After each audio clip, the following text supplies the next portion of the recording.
কেমিস্ট্রিওয়ালা SP চ্যানেলের তরফ থেকে আসন্ন 2025 সালের মাধ্যমিক ফাইনাল পরীক্ষার সকল পরীক্ষার্থীদের শুভেচ্ছা ও শুভকামনা জানাই। তোমাদের সাফল্য কামনা করি, তোমাদের পরীক্ষা ভালো হোক।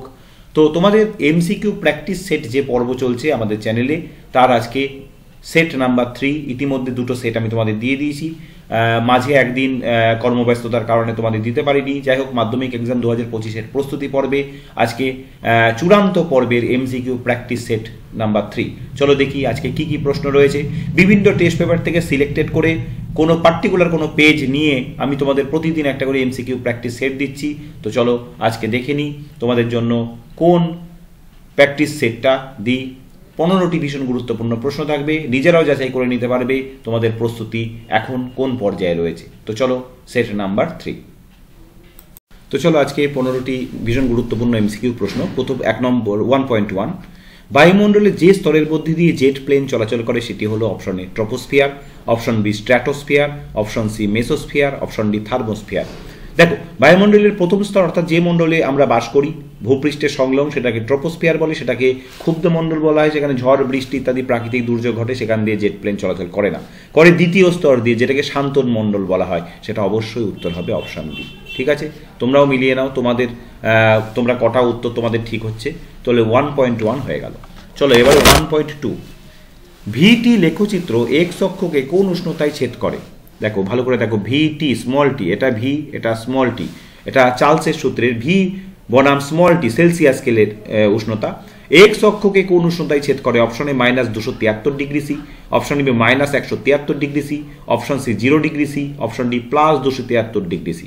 তোমরা জানো লেখচিত্রটা এরকম হয়। সঠিক উত্তর অবশ্যই হবে অপশন এ -273 ডিগ্রি সি। তোমরা জানো গ্রাফটা এরকম হয়। ঠিক আছে, এটা হচ্ছে সেলসিয়াস স্কেল। আর যদি ভি ক্যাপিটাল টি হয় তোমরা জানো সেক্ষেত্রে লেখচিত্রটা হয় মূলবিন্দুগামী সরলরেখা। চলো নেক্সট 1.3, 2 মোল অক্সিজেনের ভর কত? 2 মোল অক্সিজেনের ভর কত? Option A 32 gram, option B 64 gram, option C 16 gram, option D 28 gram. 2 mole অক্সিজেন। দেখো এখন ঘটনা হচ্ছে অক্সিজেন O2, 1 মোল অক্সিজেন বলতে বোঝায় তার যে আণবিক ওজন, সেটা যে কোনো পদার্থের 1 মোল বলতে কিন্তু তার আণবিক ওজনই বোঝায়। যেমন কার্বন ডাইঅক্সাইডের 1 মোল বলতে, দেখো কার্বন ডাইঅক্সাইডের ওজন কত? কার্বনের 12 আর অক্সিজেনের 16 32, তার মানে 44। তাহলে 1 মোল কার্বন ডাইঅক্সাইড বলতে কিন্তু 44 গ্রাম কার্বন ডাইঅক্সাইডকে বোঝায়। তাহলে একই রকমভাবে 1 মোল অক্সিজেন বলতে কত বোঝাবে? 16 32। তাহলে 2 মোল অক্সিজেন বলতে কি বোঝাবে? অবশ্যই option B 64 gram.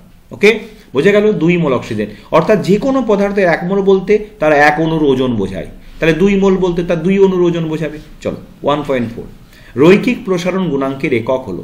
Option A 0 degree Celsius inverse, option B metre, option C metre inverse, option D degree Celsius. রৈখিক প্রসারণ গুণাঙ্কের একক অর্থাৎ আলফা, বিটা, গামা। তোমরা জানো আলফা রৈখিক প্রসারণ গুণাঙ্ক, বিটা ক্ষেত্র প্রসারণ গুণাঙ্ক, গামা আয়তন প্রসারণ গুণাঙ্ক। তিনটেরই একক কিন্তু একই। এখন রৈখিক প্রসারণ গুণাঙ্কের একক অবশ্যই হচ্ছে কোনটা হবে বলো? অবশ্যই অপশনে ডিগ্রি সেলসিয়াস ইনভার্স। কারণ রৈখিক প্রসারণ গুণাঙ্ক দেখো L2 - L1 / L1 × T2 - T1, এই তো ব্যাপারটা। তাহলে উপরেও দৈর্ঘ্য নিচেও দৈর্ঘ্য, তাহলে দৈর্ঘ্যের একক কেটে গেল, তাহলে পড়ে থাকলো 1 / উষ্ণতার একক। এখন 1 / উষ্ণতার একক যদি ডিগ্রি সেলসিয়াস হয় উষ্ণতার একক, তাহলে 1 / ডিগ্রি সেলসিয়াস উপরে গেলে কি হচ্ছে? Degree Celsius inverse. বুঝতেই পারছো, ডিগ্রি সেলসিয়াস ইনভার্স। ওকে, একই রকমভাবে বলে রাখি ক্ষেত্র প্রসারণ গুণাঙ্কের এককও কিন্তু ডিগ্রি সেলসিয়াস ইনভার্স, আয়তন প্রসারণ গুণাঙ্কের এককে কিন্তু ডিগ্রি সেলসিয়াস ইনভার্স। এইটাই যদি ফারেনহাইট স্কেল হয় প্রকাশ করা হয় তখন হবে ডিগ্রি ফারেনহাইট ইনভার্স। এরও ডিগ্রি ফারেনহাইট ইনভার্স, আয়তন প্রসারণ গুণাঙ্কেরও ডিগ্রি ফারেনহাইট ইনভার্স। আর কেলভিন স্কেলে হলে যেহেতু কেলভিনকে ডিগ্রি দিয়ে প্রকাশ করা হয় না, তখন রৈখিক প্রসারণ গুণাঙ্ক হবে কেলভিন ইনভার্স, আর ক্ষেত্র প্রসারণ গুণাঙ্কও কেলভিন ইনভার্স, আয়তন প্রসারণ গুণাঙ্কও কেলভিন ইনভার্স। মনে রেখো। চলো 1.5, নির্দিষ্ট মাধ্যম দ্বয়ের ক্ষেত্রে কোন বর্ণের আলোকরশ্মির চ্যুতি সবচেয়ে বেশি হয়? দেখো ভালো করে দেখো, নির্দিষ্ট মাধ্যম দ্বয়ের ক্ষেত্রে কোন বর্ণের আলোকরশ্মির চ্যুতি সবচেয়ে বেশি হয়? অপশন এ লাল, অপশন বি নীল, অপশন সি বেগুনি, অপশন ডি হলুদ। ভালো করে ভেবে দেখো তো, একটা আলোকরশ্মি যদি বায়ু মাধ্যম থেকে এসে প্রিজমে পড়ে, সেখান থেকে প্রতিসৃত হয়ে সব থেকে বেশি চ্যুতি কোথায় ঘটে? কোন বর্ণের আলোকরশ্মির চ্যুতি সবচেয়ে বেশি হয়? লাল, নীল, বেগুনি, হলুদ। সাধারণত যার গতিবেগ সব থেকে কম, যে বর্ণের আলোর গতিবেগ সবচেয়ে কম, তার চ্যুতি সবচেয়ে বেশি হবে। ঠিক আছে, এখানে লাল বর্ণের আলোর বেগ সবচেয়ে বেশি, তাহলে এর চ্যুতি সব থেকে কম হবে, আর যার বেগ সব থেকে কম তার চ্যুতি সব থেকে বেশি হবে, তাহলে লালের সব থেকে কম হবে। তো বলছে কোন আলোর চ্যুতি সবচেয়ে বেশি হয়, অপশন সি উত্তর হবে বেগুনি। কারণ তোমরা জানো বেনিয়া সহপোলার বে থাকে সবার নিচে আর লা থাকে সবার উপরে, অর্থাৎ লাল বর্ণ সোজা এরকমভাবে বেরিয়ে যায়, যে কারণে লাল আলোকে বিপদ সংকেত হিসেবে ব্যবহার করা হয়। লাল আলোর বিক্ষেপণ অনেক কম হয়, যে কারণে কোনো দিকে না বিচ্যুত হয়ে সোজা পথে চলে আসে, অনেকটা দূরত্ব অতিক্রম করতে পারে, তাই লাল বর্ণকে বিপদ সংকেত হিসেবে ব্যবহার করা হয়। ঠিক আছে, আচ্ছা এ প্রসঙ্গে 1.5 হয়ে গেল। এ প্রসঙ্গে কতগুলো এক্সট্রা তথ্য দিয়ে তোমাদের দিলাম, আরও কিছু তথ্য দিয়ে রাখি। লাল বর্ণের আলোর বেগ সবচেয়ে বেশি, তাহলে লাল বর্ণের এবং আলোর বেগের সঙ্গে প্রতিসরাঙ্কের ব্যস্ত সম্পর্ক, তাই মনে রেখো লাল বর্ণের প্রতিসরাঙ্ক সব থেকে কম, আর বেগুনি বর্ণের আলোর বেগ সব থেকে কম, তাই এর প্রতিসরাঙ্ক সব থেকে বেশি। কারণ আমরা জানি কোনো মাধ্যমের প্রতিসরাঙ্ক সমান সমান শূন্য মাধ্যমে আলোর বেগ বাই ওই মাধ্যমে আলোর বেগ, অর্থাৎ মাধ্যমে আলোর বেগ আর প্রতিসরাঙ্ক ব্যস্তানুপাতিক। চলো 1.6, সি এবং ভি যথাক্রমে শূন্যস্থানে এবং কোনো মাধ্যমে আলোর বেগ হলে, এক্ষুনি তোমাদের বললাম জাস্ট, সি এবং ভি যথাক্রমে শূন্যস্থানে এবং কোনো মাধ্যমে আলোর বেগ হলে মাধ্যমদ্বয়ের প্রতিসরাঙ্ক হবে option A V by C, option B C V, option C C by V, option D root C by V. প্রসঙ্গক্রমে কিন্তু একটু আগেই আলোচনা হলো, যদি তোমাদের মনে থাকে বা তোমরা যদি নিজেদের এমনিই মনে থাকে তাহলে তো পারবেই। তাহলে দেখ কি হলো, সি এবং ভি যথাক্রমে শূন্যস্থানে এবং কোনো মাধ্যমে আলোর বেগ হলে, এক্ষুনি বললাম কোনো মাধ্যমের প্রতিসরাঙ্ক সমান সমান শূন্য মাধ্যমে আলোর বেগ বাই ওই মাধ্যমে আলোর বেগ। কিছুক্ষণ আগেই বললাম মাধ্যমের প্রতিসরাঙ্ক আলোর বেগের সঙ্গে ব্যস্তানুপাতিক। দেখো mu proportional to 1/v, C যেহেতু ধ্রুবক, সি ধ্রুবক, শূন্য মাধ্যম আলোর বেগ অলওয়েজ সেম হয়, তাহলে প্রতিসরাঙ্ক আর আলোর বেগ পরস্পর ব্যস্তানুপাতিক। তাহলে অবশ্যই উত্তর হবে কোনটা, অপশন সি। অবশ্যই উত্তর হবে option C, C by V, অর্থাৎ কোনো মাধ্যমের প্রতিসরাঙ্ক সমান শূন্য মাধ্যমে আলোর বেগ ডিভাইডেড বাই ওই মাধ্যমে আলোর বেগ। ক্লিয়ার?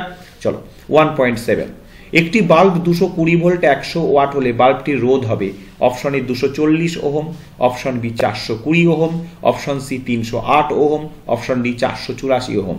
চলো অঙ্কটা আমি করে তোমাদের দেখিয়ে দিই। 220 ভোল্ট 100 ওয়াট, দেখো বাল্বটির রোধ 220 ভোল্ট, বাল্বটিতে বলা আছে 220 ভোল্ট 100 ওয়াট, তাহলে বাল্বটির রোধ কত? এখন আমাদের কি দেওয়া আছে, ভোল্ট দেওয়া আছে আর ক্ষমতা দেওয়া আছে, আর বের করতে হবে কি রোধ। এখন রোধ, ভোল্ট আর ক্ষমতার মধ্যে সম্পর্ক আমরা কি জানি, আমরা জানি পি সমান সমান ভি স্কোয়ার বাই আর, এই সম্পর্কটা আমরা জানি। সুতরাং এখান থেকে আর সমান সমান কি হবে, ভি স্কোয়ার বাই পি, ব্যাস ভি আর পি দুটোই জানি এই যে, তাহলে এবার বসিয়ে দাও 220 ইন্টু 220 দেখছি স্কোয়ার ডিভাইডেড বাই পি কত 100, তাহলে 0 0 কেটে দাও, 22কে 22 দিয়ে গুণ করলে কত হচ্ছে 484 ওহম, তাই তো হলো নাকি? 22 দুগুণে 44, 44 আর 4 ঠিক আছে, ঠিক আছে, তাহলে 484 ওহম উত্তর হবে। অঙ্কটা বুঝতে পারলে? এই রকম অঙ্ক কিন্তু তোমাদের 2 নম্বরে অঙ্কতেও আসবে। একটা বৈদ্যুতিক বাতির 220 ভোল্ট 100 ওয়াট বলে দিল, তার রোধ বের করতে হবে, জাস্ট এই ফর্মুলাটা তোমাদের ইউজ করতে হবে। চলো 484 ওহম কোন অপশনে আছে দেখি। দেখো 484 ওহম এখানে কোথায় আছে, অপশন ডিতে আছে 484 ওহম। ওকে, 484 ওহম বোঝা গেল।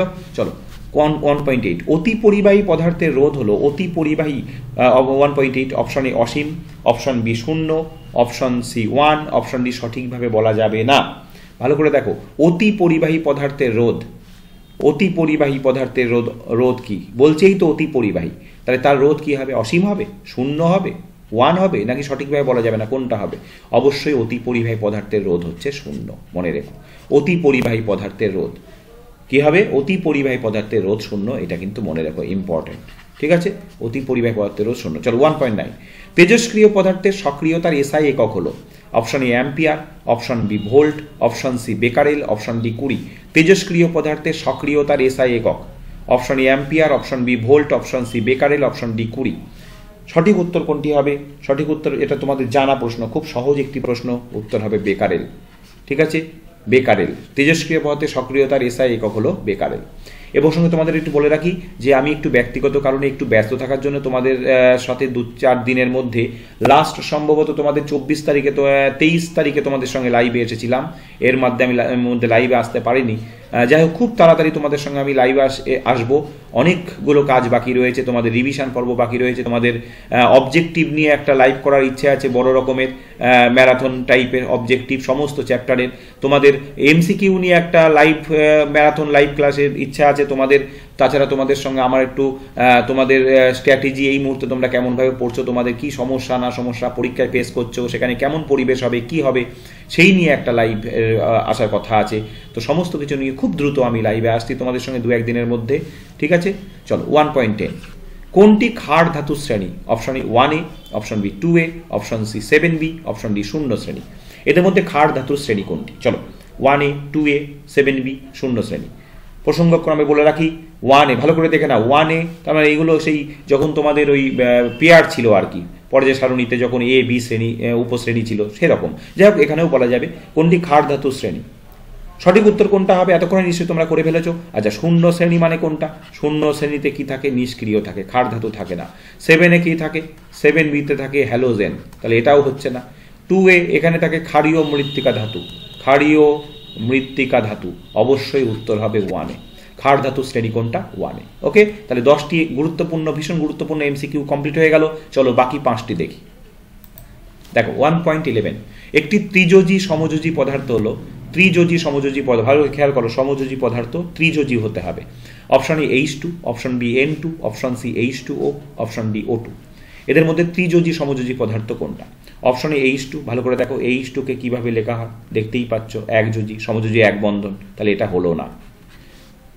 H2O-তে চলো, দেখো H2O-তে অক্সিজেন দুটো হাইড্রোজেন পরমাণুর সঙ্গে এক বন্ধনে আবদ্ধ, সমযোজী এক বন্ধনে আবদ্ধ, তাহলে এটাও উত্তর হলো না। O2-তে চলো, দেখো দুটো অক্সিজেন পরমাণু পরস্পরের মধ্যে সমযোজী দ্বিবন্ধন দ্বারা আবদ্ধ, তাহলে এটাও উত্তর হলো না।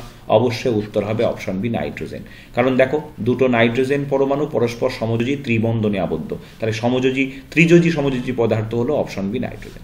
1.12-এ চলো, বলছে অ্যামোনিয়া শুষ্ক করার জন্য প্রয়োজনীয় জলশোষক পদার্থটি হলো। অ্যামোনিয়া শুষ্ক করার জন্য প্রয়োজনীয় জলশোষক, অ্যামোনিয়া কি? তোমাদের একটু হেল্প করি আমি, অ্যামোনিয়া কিন্তু ক্ষারীয়, তাহলে স্বাভাবিকভাবেই জলশোষক পদার্থটিও কিন্তু ক্ষারীয় হওয়া বাঞ্ছনীয়। অপশন এ গাঢ় H2SO4, option B CaO, option C P2O5, option D CaCl2। Ammonia শুষ্ক করার জন্য, কারণ আমি তোমাদের বহুবার শিখিয়েছি যে কোনো ক্ষারীয় পদার্থ, যেমন অ্যামোনিয়া, কোনো ক্ষারীয় পদার্থকে শুষ্ক করতে গেলে জলশোষক পদার্থ হিসাবে ক্ষারীয় নির্বাচন করব, আর কোনো আম্লিক পদার্থকে শুষ্ক করতে গেলে জলশোষক পদার্থ হিসাবে আম্লিক নির্বাচন করব, তাই না?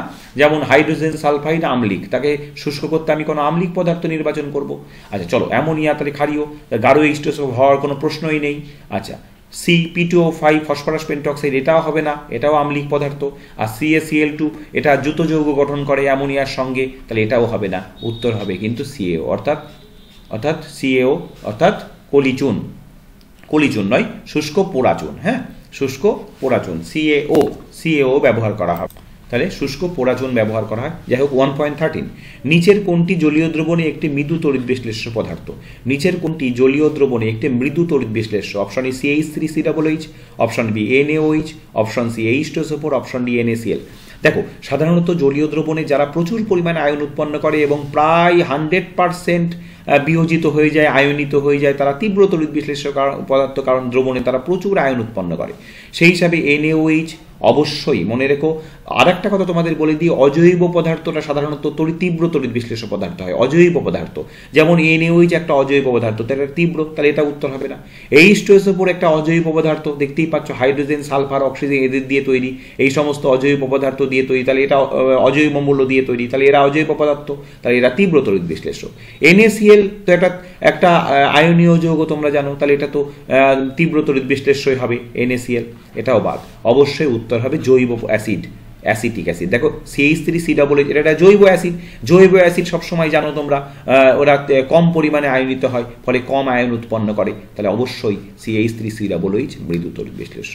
1.14, থার্মিট পদ্ধতিতে ব্যবহৃত বিজারক পদার্থটি হলো। Option A Fe, option B Al, option C Cu, option D C carbon. Thermite পদ্ধতিতে ব্যবহৃত বিজারক পদার্থটি প্রত্যেকটা স্টুডেন্ট জানো, আমি ভীষণ আশাবাদী এ ব্যাপারে, যে এখন যে 100 জন স্টুডেন্ট যদি দেখো আমার ভিডিওটা, 100 জনই জানো। এটা এতটাই কমন একটি প্রশ্ন এবং ইম্পর্টেন্ট প্রশ্ন, উত্তর হবে Al। ঠিক আছে, কি করা হয়? ধরো আয়রন, ক্রোমিয়াম, ম্যাঙ্গানিজ এই সমস্ত ধাতুর অক্সাইডের সঙ্গে এই ধাতুর বিক্রিয়া করিয়ে Al কি করে, ওই ধাতুর অক্সিজেনকে নিয়ে নেয় আর সেই ধাতুটাকে মুক্ত করে দেয়। ঠিক আছে, এইভাবে সেই ধাতুটাকে কি করা হয়, নিষ্কাশন করা হয়। এখানে অ্যালুমিনিয়ামকে বিজারক পদার্থ হিসেবে ব্যবহার করা হয়। শেষ প্রশ্নে চলে এসেছি আজকের MCQ সেটের।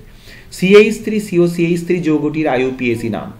Option A acetone, option B প্রোপান-2-ওন, option C propanol, option D propanal. দেখো CH3COCH3 CO গ্রুপ থাকলে কি হয়, আনোন উচ্চারণ হয়, তোমরা জানো আনোন।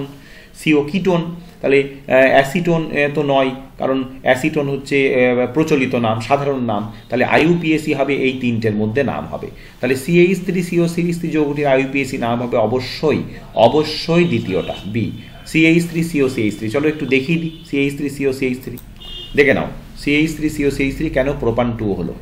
দেখো CH3COCH3 কার্বন কটা, একটা, দুটো, তিনটে কার্বন থাকলে কি হবে, প্রোপ হবে। এবার 2 নম্বর কার্বনে কে আছে, 2 নম্বর কার্বনে CO গ্রুপ আছে। CO গ্রুপ থাকলে উচ্চারণটা কি হয়, CO গ্রুপ হচ্ছে এখানে কার্যকরীমূলক, তাহলে কার্যকরীমূলক থাকে, CO গ্রুপ থাকলে আনন উচ্চারণ হয়। এবার যেহেতু 2 নম্বর পজিশনে আছে তাই আন কথাটা এখানে জুড়ে যাবে, তাহলে প্রোপান-2-আনন, প্রোপান-2-ওন, বোঝা গেল।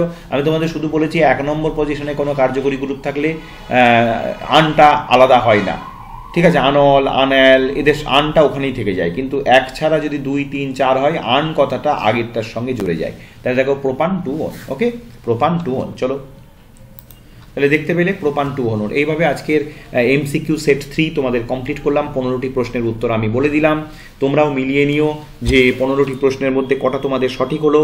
এখন প্রচুর পরিমাণে প্র্যাকটিস প্রতি মুহূর্তে করা দরকার। আমি সাধ্য মতন চেষ্টা করছি, যখনই সময় পাচ্ছি তোমাদের জন্য ভিডিও আমি বানিয়ে তোমাদের সামনে প্র্যাকটিস সেট তুলে ধরছি। ঠিক আছে, আমি চেষ্টা করছি যতটা পারা সম্ভব, তার মধ্যেও বিভিন্ন প্রয়োজন থাকা সত্ত্বেও তোমাদের জন্য আমি গ্রুপ ডি আপলোড করেছি একটা, খুব তাড়াতাড়ি তোমাদের সঙ্গে লাইভে আসছি। তোমরা খুব ভালো করে প্রিপারেশন নাও, সুন্দরভাবে প্রস্তুতি নাও, তোমাদের পরীক্ষা অবশ্যই ভালো হবে। প্রত্যেকে ভালো থেকো, সুস্থ থেকো।